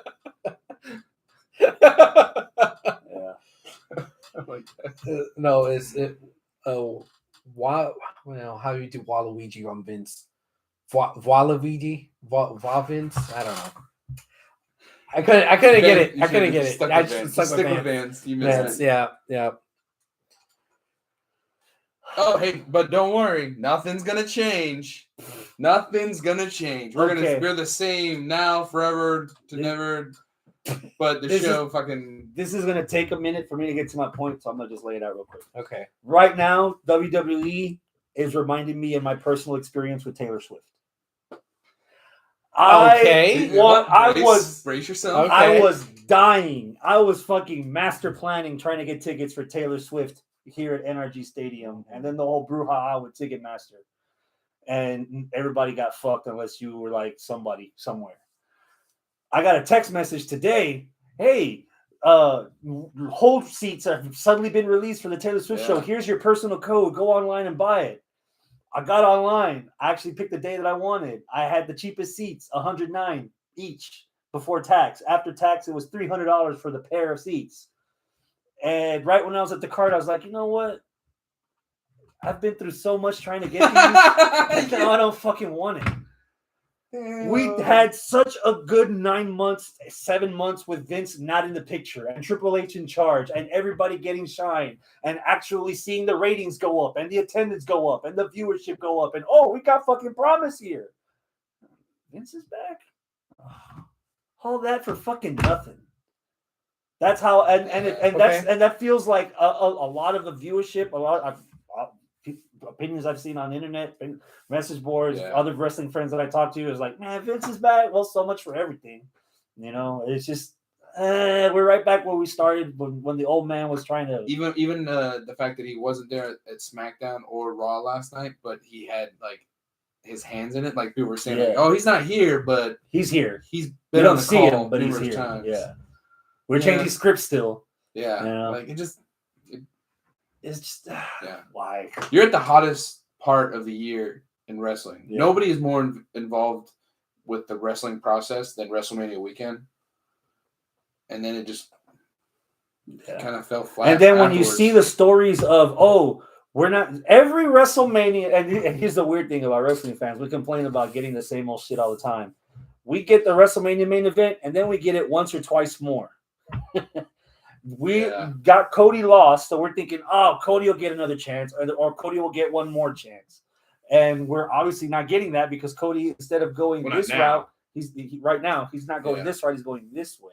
And we don't know what's going on over here. And the old man's back in. So how much of this is Triple H and how much is the old man? There could be dirt sheets or people saying something, but in the end, you'll have a gut feeling like, I don't believe everything I read. This smells like this. So why? Why am I going to invest into another 3-hour show that's a slog again? Yeah. There wasn't a lot of hope after Sunday. And then you stomped on the leftovers on Monday. Yeah. So where they said like whenever and the ratings are back to normal this week. Yeah. They had a huge ass Raw After Mania ratings boost, and then this was just plateaued back to normal. So it's like, well, here we are. We're in April of last year. Yeah. Like whenever that report saying that whenever Vince said that he was leaving, or whenever they said Vince was leaving, like Brock was like, I'm out. Yeah. Like he said goodbye to everybody, and like the way Mania end, like you could be like, if I don't see Brock again for another 6 months, it'll be fine. But another clear sign that Vince is back is like Brock's in the main event. Yeah. Like we've already got Brock and Roman so many times. That can't happen again, right? Mm-hmm. So obviously it's just I don't know. It felt flat. Wrestling Raw in general has just felt flat, even last night. So if wrestling needed a shakeup, what are your guys' first impressions on AEW running Wembley or Wembley Stadium for all in, not all out? I'm initially excited that they're actually going to do it. Cool. Happy for Wembley, happy for wrestling, because I think it's healthy to go to the UK for wrestling. WWE went there, Clash of the Castle, not to Wembley, but to the UK, and that SummerSlam. That was SummerSlam was in Wembley, the old Wembley. Yeah, that's the last huge wrestling show it's had until this one. Yeah, and it was great. So it going back to Wembley sounds like it's going to be pretty cool. Now, my apprehension is the same apprehension everybody had after they thought about it, which is, how's AEW actually going to sell out Wembley, right? Yeah. And I see people talking about, well, is there any one match that they could actually do that will draw enough people to go to Wembley? And I don't know if I'm in that camp of saying that you have to have a match to draw anywhere, right? Like, it's not always what matches are advertised that draw to WrestleMania. WrestleMania sells out months in advance before even one match is announced, right? You just know where it's going to be. Yeah. And what nights it's on. So 100,000 tickets sold out for WrestleMania the first weekend they went on sale. Yeah. 100,000 tickets. Yeah. So it sells on the name alone without one match being announced. Yeah. And maybe that will happen with Wembley because it's Wembley, right? People in the UK want to go see live wrestling, and they may buy the tickets just to go. I mean, it's also easier to get Europe.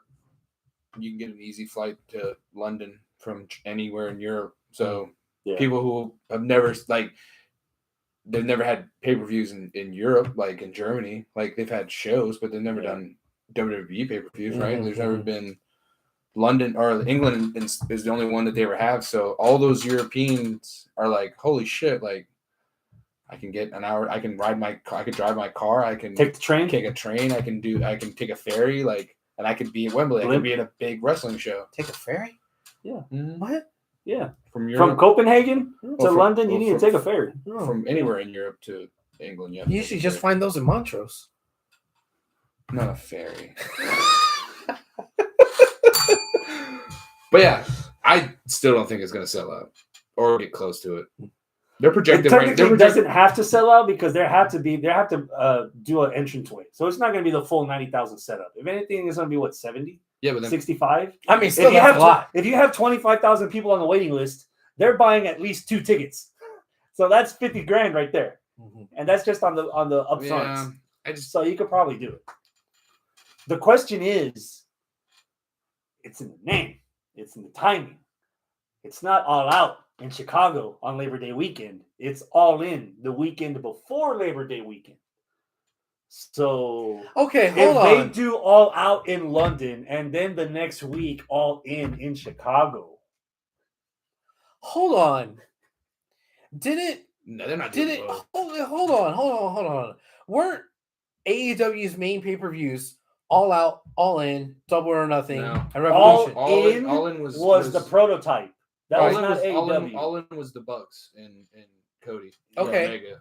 All Out was the pay-per-views in that September as AEW, as a unit. The reason they brought back All In is because they're literally gambling again, just like they gambled on running the pay-per-view in Chicago as an independent. So in other show. words, this now is they're make or break. Okay, time so for what are the AEW. pay-per-views that they have now? Revolution, Revolution, Full Gear, Double or Nothing, All Out, Full Gear. Gear. Those are their only 4 actual shows. And now, technically, if you want to count Forbidden Door, is 5, but it's exhibition. It doesn't really pertain much to the story. Okay, so they're having All In 2 weeks before All Out. A week before. A week before All Out.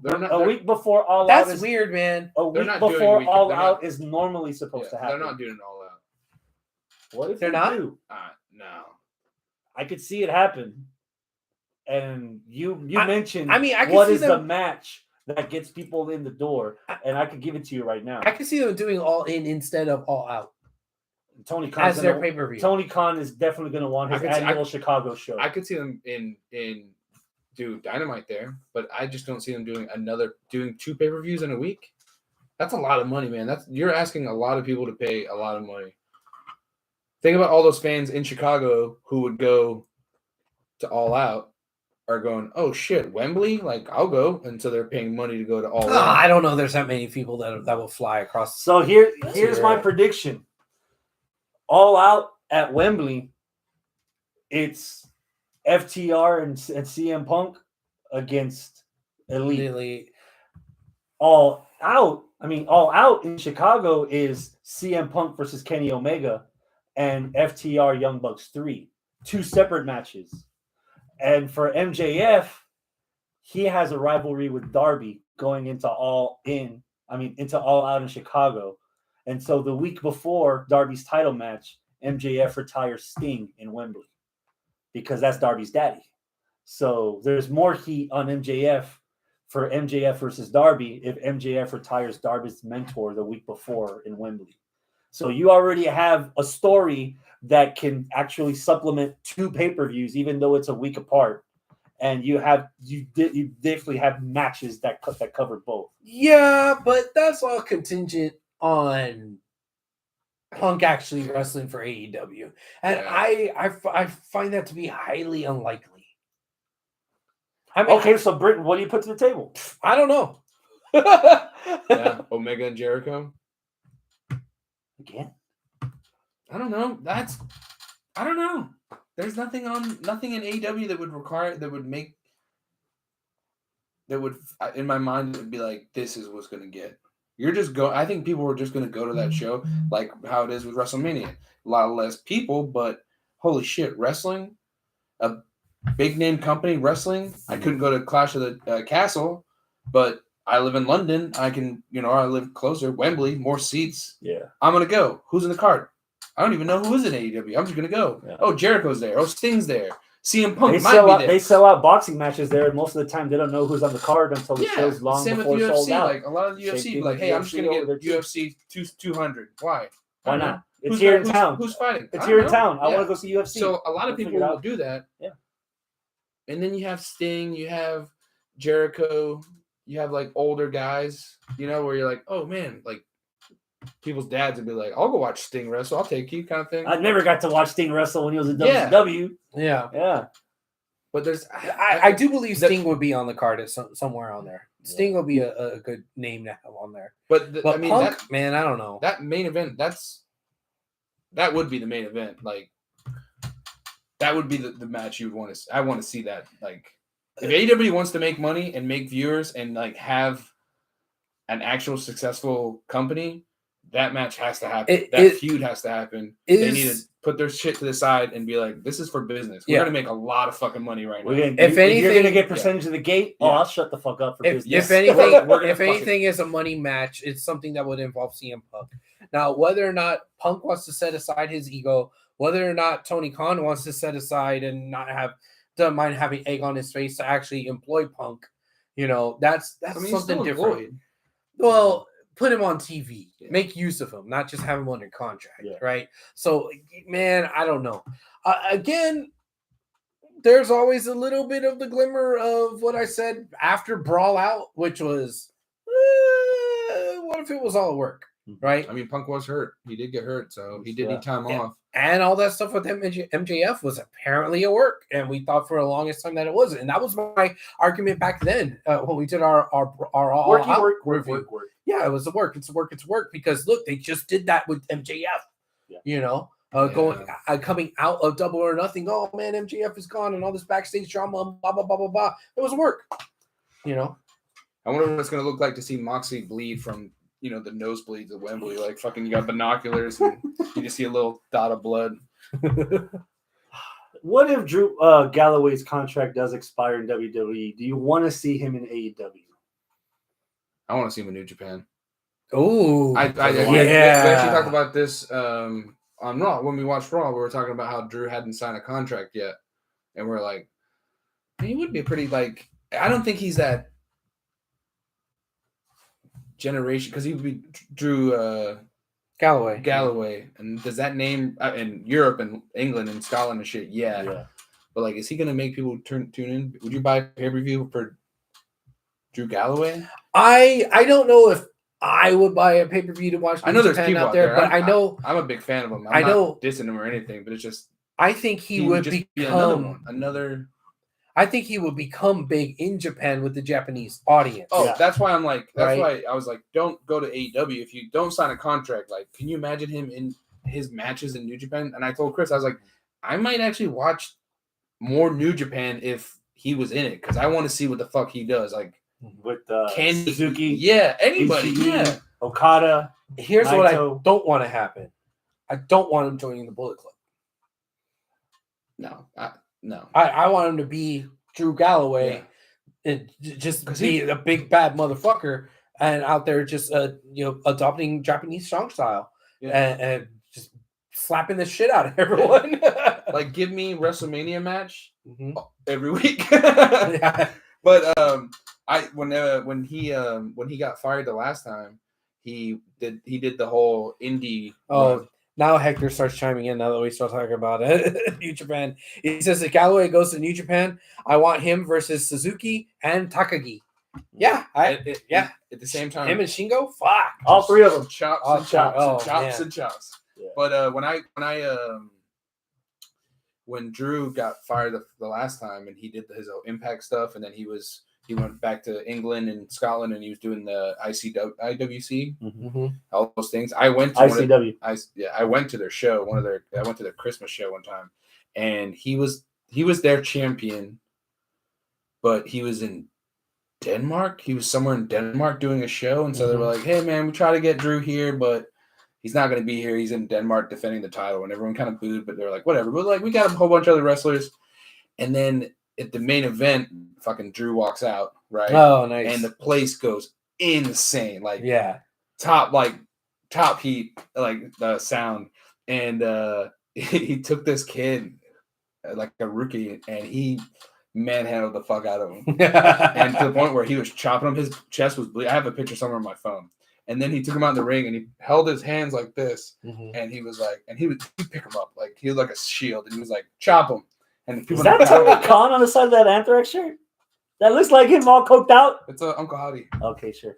And he went around the ring, and everybody fucking chopped him. This kid. Oh, and he was just like, yeah. But it's cool. But so he has that level. Did you get a licking? I did.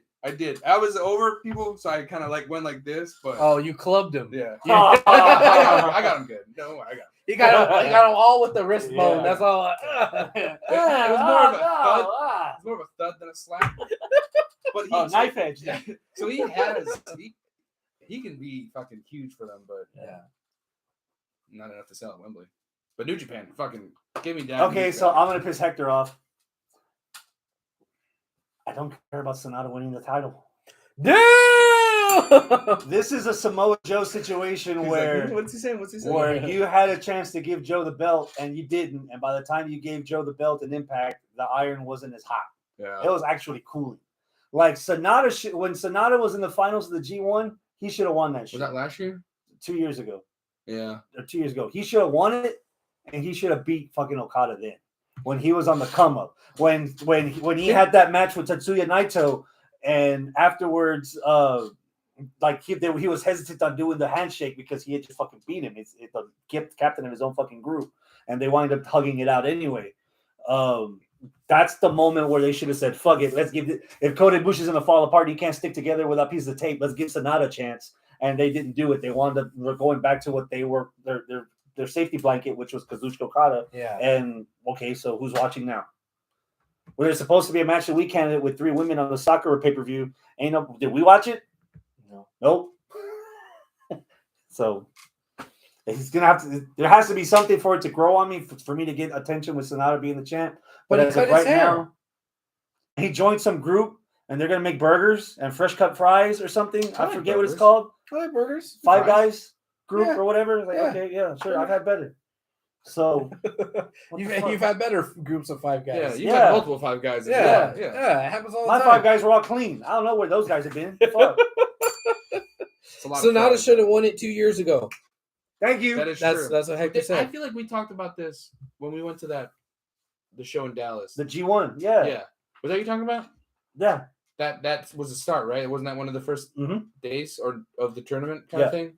And we're like, God damn, this guy like, because I Where's he remember been? seeing him in like on Wrestle Kingdom and shit like that. It was Sonata and Zack Sabre Jr. wrestled on that card. And where I was like, God damn, this guy is badass. And then he slowly started. Obviously, he never won it, but yeah. So they fucking gave. This isn't a slight. They gave fucking Evil a shot at a heavyweight title run instead of fucking Sonata, the young kid. They gave it to the old guy. They had a shit gimmick before, and they gave him this dead man gimmick that kind of got over, and then he went to Bullet Club, turned heel, and that fell flatter than a fart in church. And now we're like, what? You finally, the last guy, you're gonna give Sonata finally after everything else failed. Okay. Yeah. Speaking of New Japan, I don't care about fucking Switchblade at all. Oh, Debut being all elite. AEW fucked it up, and I'll tell you why. Why? Because Jay White. I don't know why I was gonna say that. JW. JW. Oh, JW. JW is my a former 3-time New Japan World Champion. So you need to put that motherfucker in the ring with Omega, with Danielson, with Hangman, with Moxley. As much as you don't like Moxley, that's the main event, cream of the crop in AEW. Who did you put him with? Somebody who's not in. Someone that's on the come up, but someone that isn't already there. Yeah. Mm-hmm. I love Absolute. Mm-hmm. Jay White should not be meddling with But Absolute. even then, he came in as like the lackey for Juice. Yeah. So he's the number He's two. number 2 to Juice in the story right now. And Juice has only been in. He's been on the show before, but he only showed up. He's not established on that show Yeah, yet. he only showed up a week before. And if you're putting him on Rampage to do his matches, you're doing him a disservice. Too, Yeah. To us to understand, to have people care. So, what I his mean, competition when is. you've had Switchblade on the show before, it was always like, oh yeah, this other guy from New Japan and the Forbidden Door or whatever. Yeah. You know, you didn't even have him be. What would you have done with him? Just straight up. I wouldn't have even debuted him yet. It's like, oh man, it's the day after the week after WrestleMania. I got to do something. They try to do And it it's like, Raw what after the Mania. Why the fuck? They try to out them. And That made no fucking sense. None. The thing is, where they're trying to rush it because they saw that, oh well, shit, he wasn't on the Raw after Mania. Let's snatch him up and put him on there and say he's all elite. That's the other thing about, like, oh my god, he's all elite. It was kind of like the same thing with Sky Blue. Oh my god, Sky Blue. Yeah, I all just elite. saw that. I was And like, what? weren't they always? She's been on the show for Wait, Yeah, a she's year. got $100 a night, and all of a sudden you're giving her 600. Like, okay, cool. Yeah. So she's all elite, and oh my god, Jay White's all elite. But we've Now, been seeing Jay White. Nigel McGuinness was another all elite. Now, see, Nigel McGuinness, we hadn't seen but he was on another one AEW. that the past couple weeks. Yeah. he's been on. But there. the point I'm trying to make is that wasn't a big of a surprise if you just saw him like, what, 3 months ago? Yeah. 2 months The ago? one thing AEW used to do in the beginning, we needed 2 months starting last week of video promos of who the fuck is this guy, to have someone at Forbidden Door be like, I'm issuing an open challenge to anyone on the AEW roster. The newest AEW signing, former New Japan Big Dick Jay White, to establish that Jay White is an AEW. And then from there, the next thing you do, you insert him in the fucking Bullet Club. You're in Bullet Club with fucking Kenny Omega. Kenny Omega versus Jay White. There's still more meat on that bone from New Japan. You know, if you're gonna do the Young Bucks against Jay White and Juice Robinson, all right, we can make something work. We can build off of that. You know, but and the worst part is 6 weeks. What's Jay White going to be doing in 6 weeks? Yeah, he's going to be on Rampage. You know what? They probably should have just or Ring of Honor. They probably should have just if they had swapped him out for Hangman and let the Bucks are hurt, right? So the Bucks got beat up. They're beating up Omega. They're beating up fucking Callis. They need another person. I don't want to see Hangman, but if he showed up, like they made a big deal, like holy shit, they've evened things up. Switchblade's here, kind of thing. Switchblade shows up. Switchblade's always been the heel.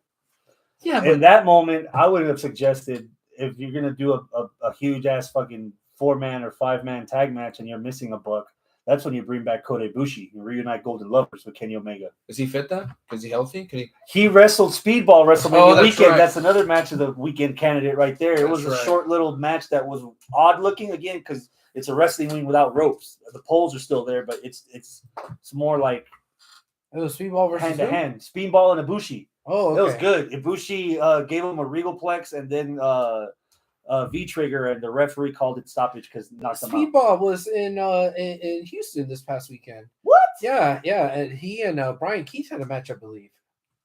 Yeah, nice. Is that everything? Does that feel like everything? Well, no, we still have something that was unresolved. Good, because that's what we're about to go back to. Oh, is it? WrestleMania weekend. Okay. Is there anything that is worthy of going on WWE's part of the ballot for Match of the Year? What is currently on WWE's part of the ballot for Match of the Year? Nothing. Okay. Nada. Nothing. Zilch. Zitch. The square root of Jack. I am definitely okay with something from this weekend going on the list. But now, if we can't decide, then I totally get that. Then nothing goes on. Right. Yeah, I get it. So I don't mind putting out there Rhea versus Charlotte. If there's too strong of a sentiment for the triple threat U.S. title match, or what was that? Intercontinental title match. John Cena. Then I'm okay. Snoopy the dog. If somebody really wants to make a argument for Usos versus Sammy and KO, okay. No. But you know what? I think we didn't explicitly say this, but I think we implied it a couple of times. I think that furthermore, that match should have opened night 2. So Rhea versus Charlotte end night 1.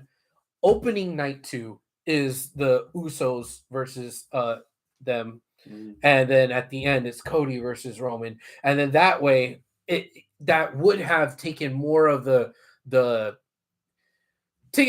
steam out of because then you got them Brock showing up at you got the men's match, you got this buffer that you could have that would have been amazing. You could have had Brock co-main event with Omos, especially if it was gonna be 6 minutes. That's the little buffer in between. Yeah. I am firmly planting both of my feet in the triple threat hill. Okay. I am picking that as my match of the week, let alone match of the year candidate for WWE's ballot. Oh, Hector says Vikingo versus Speedball was great. When did that happen? To see that. That was Friday. Thursday of Mania weekend? Yeah. Vikingo versus Speedball? Oh no. We saw him versus Vikingo versus Commander on Ring of Honor. Yeah. Supercard. That was good too. Yeah, I thought it was pretty good. I'm already over him. Like, He does the same shit in every match. I'm actually over both of them. But whatever. Okay. Scott? Man. I like them both. Yeah. I can't. Hector, Arnold, are you still in there? I'm really 50-50 on it. Like Arnold says he's torn between those two. Can't have two. It's either one or nothing. I guess nothing then. Which sucks. I know why this is happening, the listing and how it is, but like, it also sucks. You saw that match 3 times. You saw it 1 time. Mm-hmm. How many times have you seen the women's match? Once. So it's hard to be like, oh man. It's one of those ones that you have to go back and review them all, but you're not doing that system anymore. Yeah. So none of them goes on there. Wow. Which means at the end of the year, this list that's gonna be hard to put on that list because those 2 matches are, like I said, if you said both of them on there, then Hector says triple threat. So Hector says triple threat. You say triple threat. I say Rhea versus Charlotte. He says both. You're saying both, and Arnold's saying both. So by the numbers, the triple threat wins. If we're coming out of here for which one was Mania weekend match of the year. So if you want to throw that one, are you willing to say both? For argument's sake, that it's unanimous that we agree that one of the matches should be on the ballot. I mean, and then revisit this at the end of the year? No. Oh. If you agree that both of them deserve on the match, then we all are agreeing that the triple threat should be on it, and the triple threat's on the list. You're the only one that's saying. Oh, I'm the only one that's saying no to the triple threat. No to the triple threat. threat. I'm okay with that. Okay. Yeah. All right. So then throw the triple threat on there. Triple threat's on there. Okay. Boom. It's another ding. It's just another excuse to watch it. Yeah. Anything. Oh, well, NXT doesn't count because WWE just blew out the water. Yeah.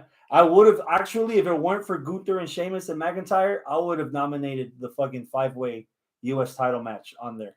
It was that good. I think it was that good. I would have now Rhea and Charlotte number 2.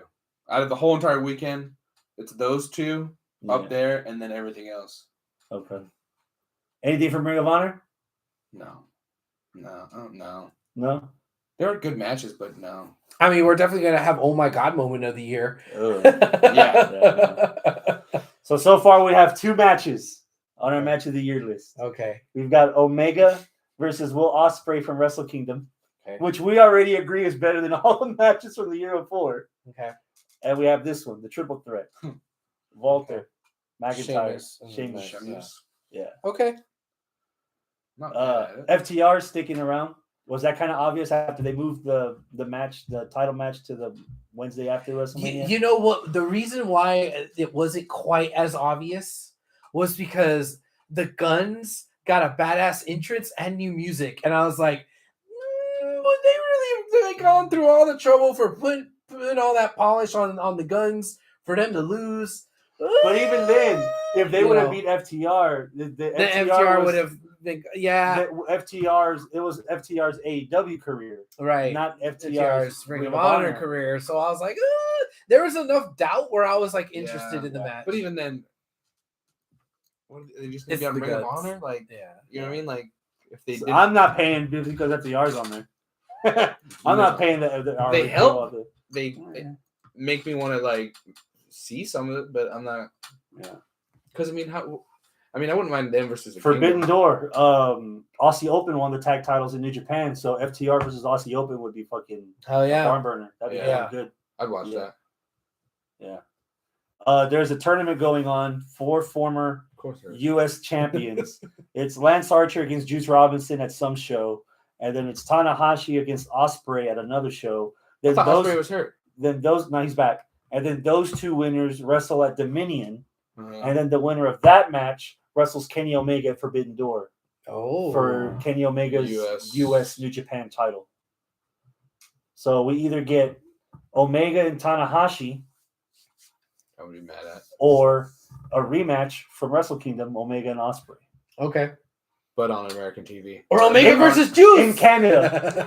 but on American, easier. Oh, by the way, fucking Forbidden Door sold out. Oh, the pre-sale sold out 95% of the tickets. When is it happening? June 26th.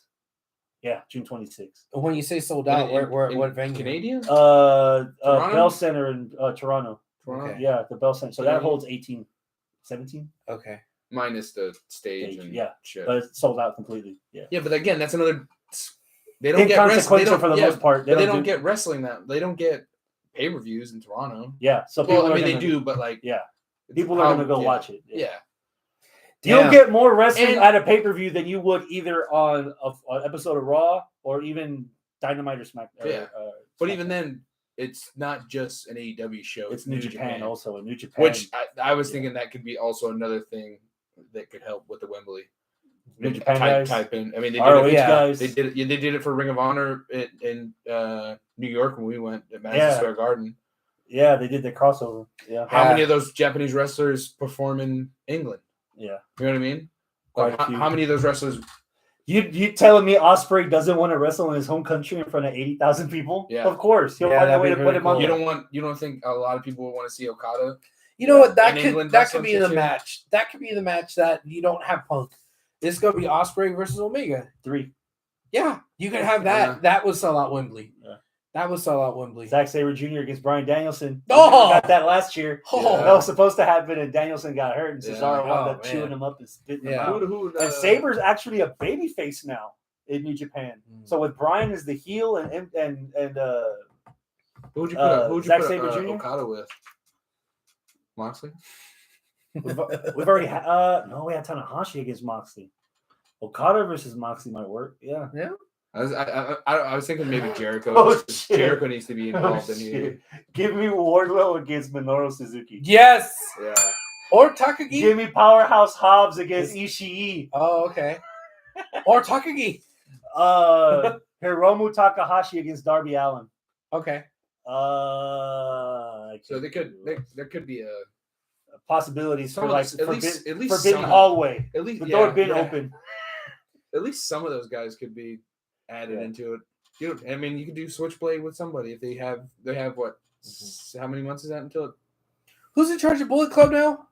David Finlay, who looks just like Omega, who looked just like AJ Styles. David Finlay versus fucking Switchblade. Why not?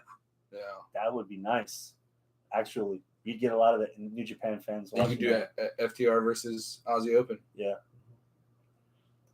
What if this opens the door, no pun intended, and we get fucking the next Forbidden Doors at Tokyo Dome? Whoa! Or the next All Out or All In. I've made this prediction a couple of times. Now I'm gonna double down. If they're successful with this Wembley show, expect the next All Out, the next big Chicago show to be at Soldier Field. Yeah. If they can sell out a stadium in Japan, if they can sell out a stadium in Wembley, then they can easily sell out $50,000 at Chicago. People from all over the country will travel. You would just have to be cautioned about the weather. And if the football season. Well, it's September. The weather. We went to All Out. And the football season too. Yeah. Well, football season starts after. It's still preseason. We went for All In when the show first started. The weather was fucking gorgeous. There was a game there though. Remember, we stood outside the stadium. And half the people thought that the Bears won. Oh, that's right. But the Bears lost. The Bears lost because they didn't stay. Yeah. So the Bears. I remember Bears. The Bears were like fucking 30-13 at like the half. So we were at the bar across the street because people were leaving. And people were coming into the bar and be like, man, what a fucking great game. But by the time they walked from the stadium to the bar, the Bears lost. And so they were like, man, what the fuck? Blah, blah, blah, looked good. This guy looked good. And then they were like, man, and we're like, Urlacher's a fucking man, man. And then the TV popped up and it was like, 40-34. And they were like, what? And we're like, yeah, y'all lost. Being this motherfucker, how loud he is. Y'all lost. Yeah. Y'all lost. No shame. I ain't from here. Look at my driver's license. Yeah, but you gotta worry about that too. Like a preseason game, like that goes first, but. Do it on Saturday. Well, you gotta break down the set. Arnold was saying you could also have Saraya versus Mercedes. Hell no. No? No. Oh, fuck no. No? No. It's obvious. What's Nadagas. Jamie Hayter, your woman's champion against fucking Mercedes. But you don't see why Saraya versus Mercedes would be a big deal? No. No? No. Don't be dumb. No. Let me break fucking Mercedes' neck. Yeah, no. Who gives a fuck? No, that match makes sense. On paper, it makes sense. I don't want to see it. She'll fold origami like fucking paper. That neck will. No. Jamie Hayter. Arnold also says this. I think that they can successfully have stadium shows internationally, but not in the States. Unless it's in Unless Chicago. it's in the Superdome where he can go again, like he Yeah. went the last time for WrestleMania. We're talking about AEW. I know. We're talking about Arnold. Yeah, Arnold don't listen to him. Chicago. That's why he's not here. Chicago, New York. You can get everybody from Ohio, LA. people from New York. You can get people from fucking Those are the three- Indiana to go to Chicago. You Yeah. can easily sell that out of it. Those are the 3 places I think they could do. Maybe not sell out the stadium, not the numbers that WWE have done, but those are the 3 areas that they could. AEW definitely needs to try. I know they got their own little thing with Arthur Ashe Stadium down the street. Dude, if they knock down the fucking door and sell out Madison Square Garden, that would really get people's attention. If AEW could sell out Madison Square Garden, they can. They had enough people that they could have sold it out. Like enough people that were at the Arthur Ashe Stadium. Didn't they have an event at Madison Square Garden, but didn't sell it out? Yeah, they were there. They were there, but they didn't sell it out. AEW? Right? Yeah. No. AEW's never done a show in Madison Square Garden. Okay. No. Fact check. Somebody put in there. No, Someone tell us. Did. I would have made an effort to go if AEW was in Madison Square Garden, and I still stick to that. Okay. I'd make the effort to go. Okay. So, Arnold says, "Yeah, they would all have to leave their mom's basements." that's why the shows are at night, you know. All right. Anything else? No, I think that's it. I think we're good. Backrash, Bad Bunny. Bad Bunny. Yeah. Benito, y'all ready for that? Sure. Yeah. Yeah. You want to come back and do a preview for Backrash? Yeah, whenever. Okay, it's on a Saturday. Okay. So we're getting Brock and Cody, and probably Ray and Bunny versus Dominic and Priest. Yeah. Most likely. So far, that's the only thing that. Are we And getting? I don't know if Roman's wrestling. No, there's no way. No, I don't. Will we have the rematch between the Usos and Kevin and Sammy? I thought we were getting Sammy and Solo? No, who's the Jay? No, who's the ones that they won a match on Raw? Not primetime players, the Street Profits. Did they win the? Didn't they already wrestled? Sammy and Kevin beat them. That's it. Was that last night or was that? That was the night after. We saw it. No, because they had a tag match this weekend. This on Raw last night where it was again. It was because Kevin Owens and Zayn beat Street Profits already. That was the night after. This is why I said earlier in the show that they need some fresh meat in the tag division in WWE. Oh, that's why I put DIY together, man. Yeah, or what are they called? Pretty deadly. Bring those guys up. Yeah, most definitely. I think that the draft is gonna. I think they're gonna pull from everybody. Yeah. Cameron Grimes is gonna be up here. Oh, he better. Yeah, he's been Cameron Grimes, non-existent, Pretty Deadly. It's oddly enough because I think they're both ready, but they're still feuding. They're still feuding in NXT, so I doubt that they'd move Breakker or Carmelo. Okay. Well, Breakker just turned heel, so yeah. So he's fresh. He's on the. Now he's gonna eat everyone. Yeah, all thanks to his dad. Yeah. Yeah. It came out that what's Carmelo's side guy? Oh, Trick Williams. Trick. Yeah, he was a woman, so that's why Braun turned. He was like, "My daddy was right." That explains why he's always so uppity. God damn. And with that, adios, my friends. Keep it classy. Goodbye. What? This might be inconsequential to you. One more thing. I don't know why we never thought of this when we were doing when we've been doing On the Red Couch with Max Power. Mm-hmm. We've always been struggling to find a catchphrase to end the show. Mm-hmm. You saw how he pulled this one out like out of like nothing. You remember the episode, right? The song. And that's the end of that chapter. Yeah! That's our go home. Yeah. Which means now that we figured it out, we can kill the podcast. Yeah, that's it. That's it. We did say whenever it came up with the ending, we wouldn't do the show anymore. We had a good run. Yeah.